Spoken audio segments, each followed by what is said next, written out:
Bonjour à tous et bienvenue dans cette nouvelle édition du journal de 8 Mont-Blanc. Nous sommes le vendredi 8 mars 2019. Voici les titres. Depuis 1977, le 8 mars est dédié aux droits des femmes.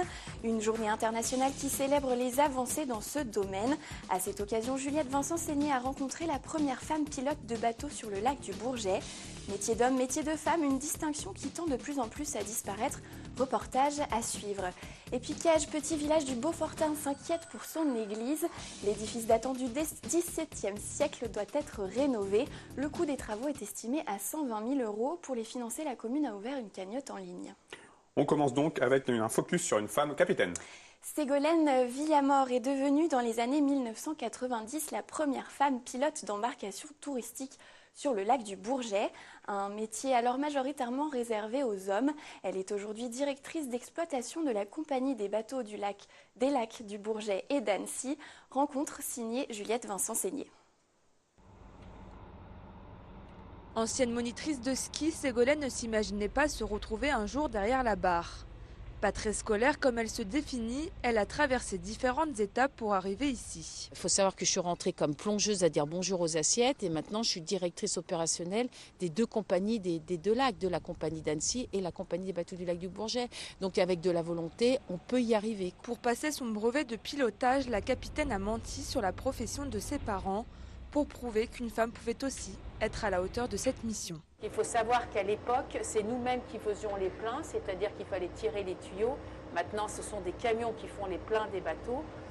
Et j'ai un peu menti parce que donc, mon papa, il faut savoir qu'il est ingénieur, mais j'ai dit qu'il était paysan et que donc, tous les matins, je sortais le fumier pour montrer que, si vous voulez, que ça ne me faisait pas peur de tirer les tuyaux. Une mentalité qui a évolué certes, mais des préjugés persistent. Et je pense que maintenant, avant c'était un métier qui était que pour les hommes. Et oui, c'était difficile parce qu'il fallait prouver par A plus B qu'on était aussi capable de piloter même si ce n'est mieux, même j'allais dire, même d'amarrer les bateaux, hein, c'est pas très compliqué. Ce qu'on peut avoir en étant femme, c'est les remarques des clients, si vous voulez. Ah, c'est elle qui va piloter. Ah bon, mais c'est pas un homme. Souvent, par exemple, je peux être pilote avec Michel, et les gens ils vont d'abord s'adresser à Michel avant de s'adresser à moi, parce qu'ils pensent que c'est lui qui est plus pilote que moi. Mais ces remarques sont minimes face au sourire des touristes qu'elle reçoit quotidiennement. Son métier est devenu passion, elle ne l'échangerait pour rien au monde. Dans le cadre du grand débat national, Patrick Bernasconi, le président du Conseil économique, social et environnemental, était en Auvergne-Rhône-Alpes ces 2 derniers jours. Après avoir rencontré les acteurs du monde rural en Auvergne ce jeudi, il a visité l'usine d'Alpine Aluminium ce vendredi à Crangevrier. Il a ainsi pu découvrir les nombreuses machines de l'entreprise haut-savoyarde qui fonctionne aujourd'hui comme une SCOP, une société coopérative et participative. Patrick Bernasconi a tenu à saluer l'engagement des salariés qui ont repris leur entreprise en juillet 2015. On l'écoute au micro de Sébastien Germain.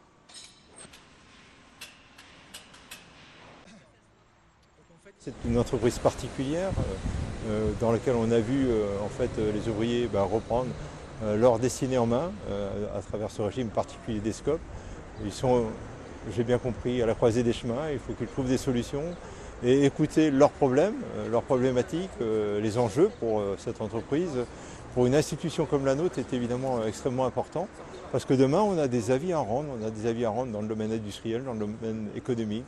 Et cela nous permettra bien évidemment de mieux réfléchir et peut-être d'apporter parfois des réponses concrètes à des problèmes qui sont posés ici très localement. Le régime des SCOP est un régime qui marche particulièrement bien. Il y a une association qui regroupe les SCOP, elles sont présentes au Conseil économique, social et environnemental.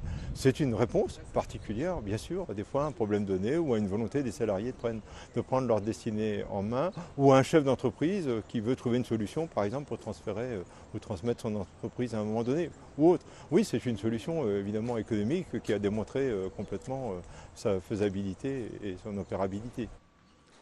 Les débats continuent autour du Lyon-Turin en Italie. Le projet ferroviaire véritable serpent de mer est sur le devant de la scène cette semaine et pour cause, le gouvernement italien devait se prononcer sur le sujet.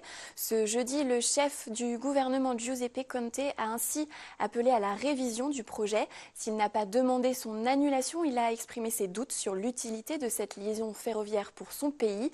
Ce vendredi, le secrétaire d'État aux infrastructures Armando Siri a de son côté expliqué dans un quotidien italien que l'arrêt des travaux était inenvisageable puisque, selon lui, cette décision coûterait 3 milliards d'euros au gouvernement italien. On reste dans les transports. À Chambéry, cette fois-ci, le projet de réaménagement du nœud autoroutier a été déclaré d'utilité publique ce vendredi par le préfet de la Savoie. Les principaux travaux s'échelonneront entre 2019 et 2022. Le projet vient d'obtenir les dernières autorisations nécessaires. Il permettra de fluidifier et de mieux sécuriser la circulation à l'entrée nord de l'agglomération chambérienne au croisement des autoroutes A41, A43 et de la voie rapide urbaine. On termine cette page transport sur la frontière suisse. À la douane de Tonnet-Valar précisément, ce vendredi matin, une opération de contrôle routier a été effectuée sur la voie de covoiturage. Vous le savez, cette voie est réservée aux véhicules transportant au minimum 2 personnes. Elle a été inaugurée en octobre dernier. On écoute le sous-préfet de Saint-Julien en Genevois au micro de Florian Brenin.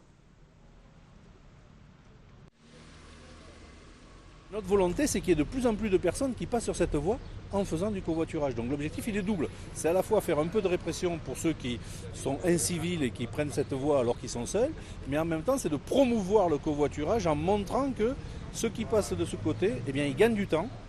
Et puis surtout, ils font baisser le trafic pendulaire tous les matins, qui est un vrai problème sur ce territoire.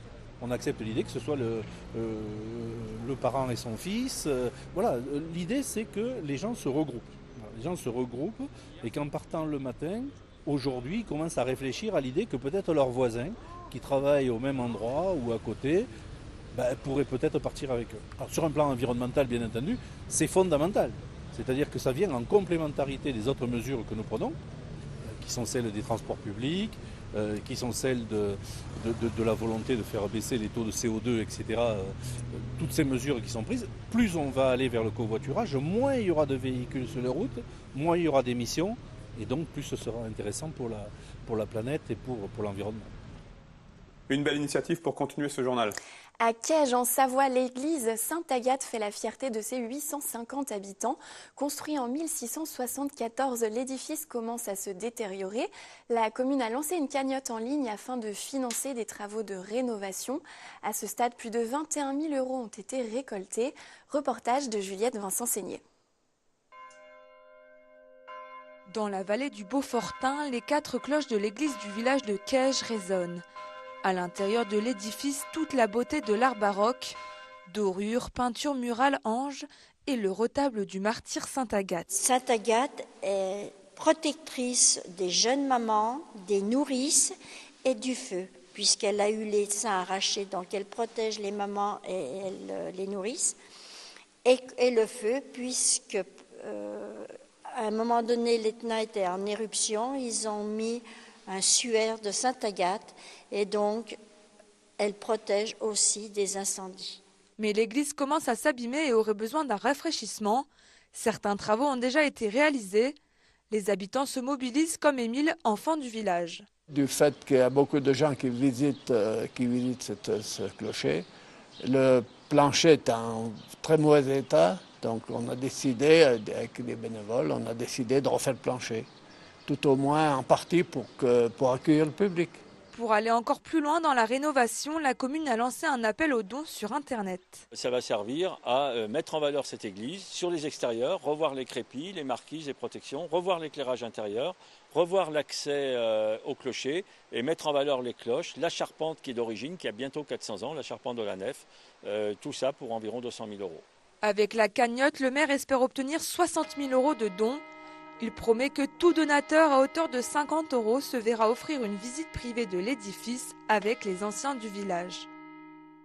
Et pour participer à la cagnotte pour la rénovation de l'église de Caige, rendez-vous sur le site Collecticity.